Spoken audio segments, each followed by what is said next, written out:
we serve a God of hope, health, and healing, because I've experienced Him. He doesn't just minister in the clinics, and He doesn't just minister to those we come to serve, nor does He only make His presence known to those who are lost. We only need to have trained our heart on Him to sense when He is leading, and to take that step of obedience. Perhaps most beautifully is the miraculous way God can turn our own bitter waters into something sweet when we're willing to sacrifice from that position of trusted surrender. He wastes no thing. My moment of trusted surrender came on the day of our departure from the Dominican Republic, as my husband and I stepped up to the ticket counter. Her radiant face will forever be etched on my heart. We'd been standing in the stagnant heat and humidity for hours, with stresses running higher as the clock ticked down, wondering if we would make it onto our flight home with the rest of our team. There was an issue with the computer system that was making it almost impossible to process us through. As we approached Sarita, it wasn't clear to me what God was going to do. I just sensed that He wanted me to be intentionally kind. They were doing the best they could. And while we had no idea what was going to happen, God most certainly wasn't surprised by any of this. At that point that our passports were being passed up en masse for processing, I learned a little bit more about Sarita.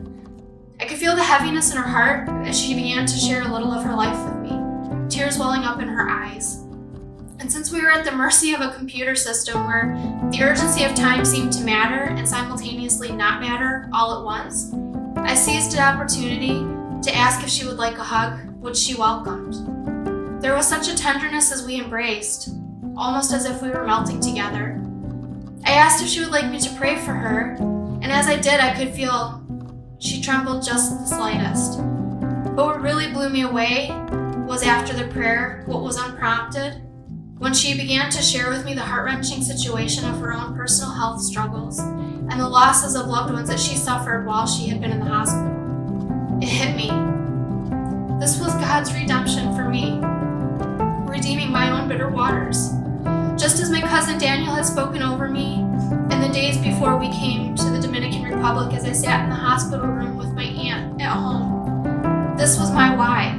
Why the timing of feeling the pain of my greatest loss. Why I had to rip myself away before she left. Why we were not able to press through at the gate.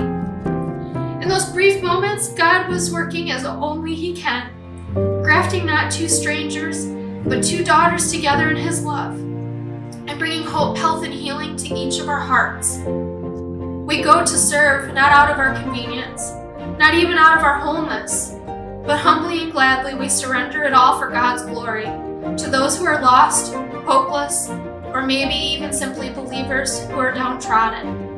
And God pours out His personal prescription on every willing soul as only He can.